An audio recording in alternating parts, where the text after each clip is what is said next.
Hola a todos, c'est Quentin. Aujourd'hui, je vais vous présenter une vidéo d'espagnol et du coup, la première vidéo, ce sera sur le présent. Comme en français, il existe trois groupes. Le verbe en ar, le verbe en er et les verbes en ir.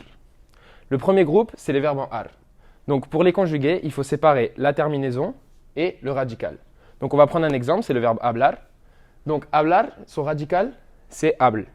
Et donc, ces terminaisons, donc il faut savoir que la première terminaison, c'est toujours le o.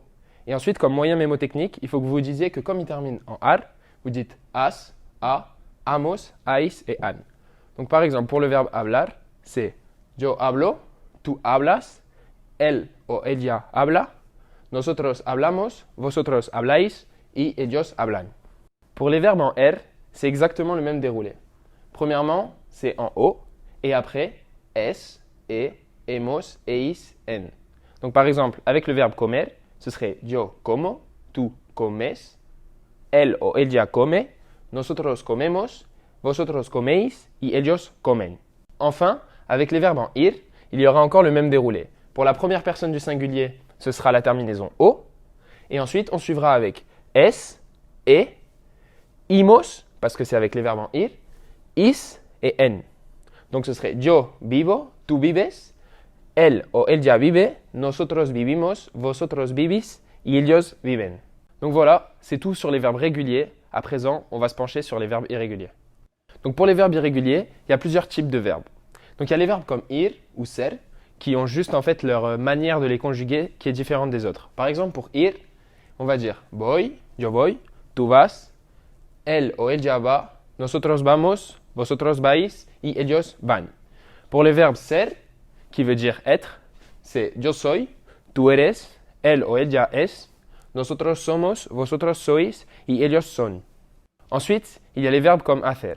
Hacer, sa particularité, c'est que dans la première personne du singulier, son radical ne s'écrit pas avec un C, il s'écrit avec un G. Donc on dit hago, et pour le reste, eh ben, ça s'écrit comme un verbe régulier du groupe R. Donc on dit yo hago, tú haces, él o ella hace, nosotros hacemos, vosotros hacéis y ellos hacen. Puis, on a les verbes à affaiblissement. Donc la particularité de ces verbes, c'est qu'à la première personne du singulier, la deuxième personne du singulier, la troisième personne du singulier et la troisième personne du pluriel, il y a un i qui vient se rajouter dans le radical. Donc au lieu d'écrire mento, comme on aurait écrit avec un verbe régulier, on écrit miento. Donc c'est yo miento, tú mientes, él o ella miente, mais pour la première et la deuxième personne du pluriel, on n'écrit pas le i, donc ça dit nosotros mentimos, vosotros mentis y ellos mienten avec le i. Enfin, on a les verbes à diphtongue. Donc la particularité de ces verbes, c'est que le o se remplace par u et e à la première personne du singulier, à la deuxième personne du singulier, la troisième et la troisième personne du pluriel. Donc par exemple, au lieu de dire yo dormo, on va dire yo duermo. Et pareil pour le reste. Yo duermo, tú duermes, él o ella duerme, nosotros dormimos, vosotros dormís y ellos duermen. Voilà, ce sera tout pour la partie du présent. Donc là, vous avez eu les verbes réguliers et les verbes irréguliers.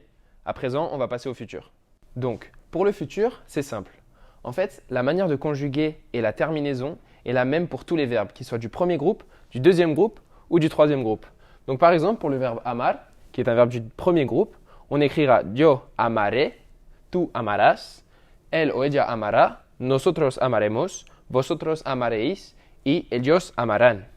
Pour le verbe coger, qui veut dire prendre, on dira yo cogeré, tú cogerás, él o ella cogerá, nosotros cogeremos, vosotros cogeréis y ellos cogerán. Enfin, pour le verbe escribir, on dira escribiré, tú escribirás, él o ella escribirá, nosotros escribiremos, vosotros escribiréis y ellos escribirán. Donc, vous remarquerez que pour le radical, on prend tout simplement le verbe à l'infinitif. Pour le verbe amar, son radical, ce sera amar. Pour le verbe coger, ce sera coger. Et pour escribir, ce sera escribir. Et enfin, un dernier point important qu'il faut souligner, c'est qu'on remarquera qu'il y a un accent sur toutes les premières lettres des terminaisons, sauf la première personne du pluriel. Donc on voit amaré, le e, ici, mais ici il n'y en a pas. Pareil là et pareil ici. Donc voilà, c'est tout pour cette vidéo. J'espère que ça a été clair pour toi. Si tu as encore des doutes ou des questions, n'hésite pas à me MP ou alors venir me voir en cafette. C'était Quentin, on se voit pour la prochaine vidéo.